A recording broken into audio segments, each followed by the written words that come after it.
Assalamualaikum warahmatullahi wabarakatuh. Saya Tika Safitri, manajemen 5 reguler B. Di sini saya akan membahas tentang 5 materi yang telah saya pelajari.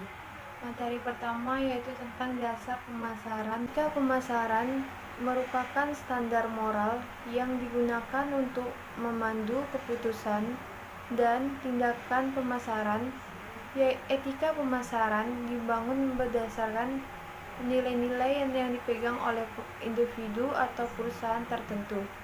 Oleh karenanya, suatu etika tidak selalu sama dan selalu bervariasi dari satu orang dengan orang lainnya, dari satu masyarakat dengan masyarakat lainnya. Prinsip etika dalam bauran pemasaran terbagi menjadi 4, yaitu 1. Etika pemasaran dalam bentuk produk. 2. Etika pemasaran dalam konteks harga. 3. Etika pemasaran dalam konteks distribusi. Dan 4.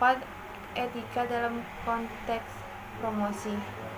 Selanjutnya kita masuki materi kedua, yaitu tentang menghadapi persaingan. Pesaing adalah perusahaan yang menghasilkan atau menjual barang dan jasa yang sama dengan mirip dengan produk yang telah ditawarkan. Jadi, untuk mempersiapkan strategi persaingan yang efektif, perusahaan harus mempelajari pesaing serta pelanggan yang aktual dan potensial. Perusahaan perlu mengidentifikasi strategi, tujuan, kekuatan, dan kelemahan pesaing. Pesaing yang terdekat perusahaan adalah mereka yang berusaha memuaskan pelanggan dan kebutuhannya yang sama serta mengajukan penawaran yang sama. Perlu menentukan strategi untuk dapat bertahan dalam dunia industri.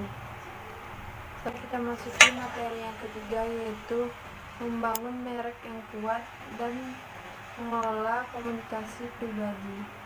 Pemasaran langsung atau direct marketing adalah penggunaan saluran-saluran langsung konsumen untuk menjangkau dan menggerakkan barang dan jasa kepada pelanggan tanpa menggunakan perantara pemasaran. Dan saluran terbaru untuk langsung adalah elektronik, memberikan pemasaran dan konsumen peluang dan dalam pertukaran negosiasi harga dan ketentuannya melalui perundingan, di mana kedua belah pihak atau lebih menegosiasikan kesepakatan jangka panjang. Baiklah, kita masuki materi yang keempat, yaitu merancang dan mengolah jasa. Jasa atau layanan adalah suatu tindakan atau kinerja yang dapat ditawarkan oleh satu pihak kepada pihak lain, pada intinya tidak berwujud dan tidak menghasilkan kepemilikan apapun. Produksinya dapat atau tidaknya terkait dari produk fisik. Kategori bauran jasa yang pertama, barang berwujud murni. Yang kedua, barang berwujud yang disertai jasa. Yang ketiga, hibrida. Dan yang keempat, jasa utama disertai barang dan jasa kecil. Yang kelima, jasa murni.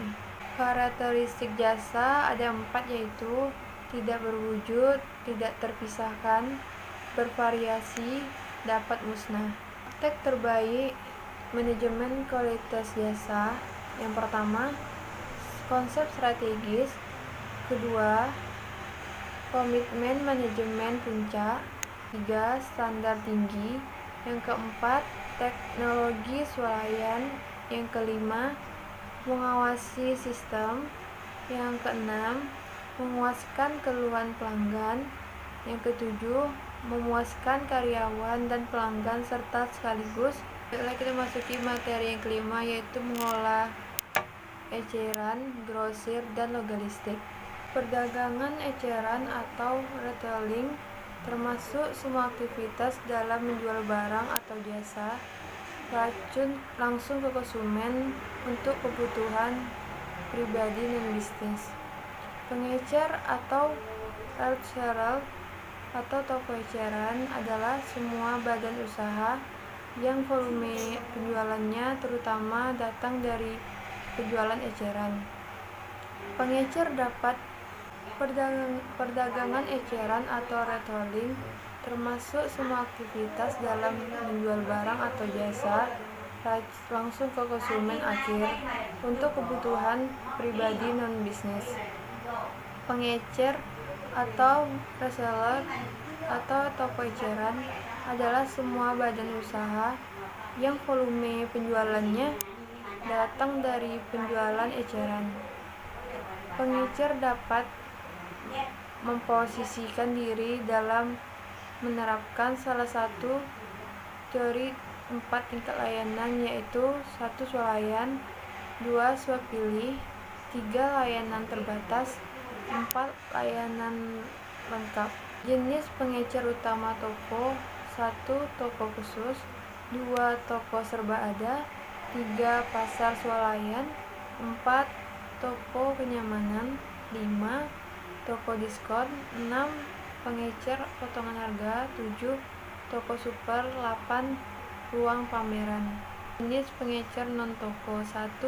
Penjual langsung, 2. Pemasaran langsung, 3. Penjual atau otomatis, 4. Jasa pembelian.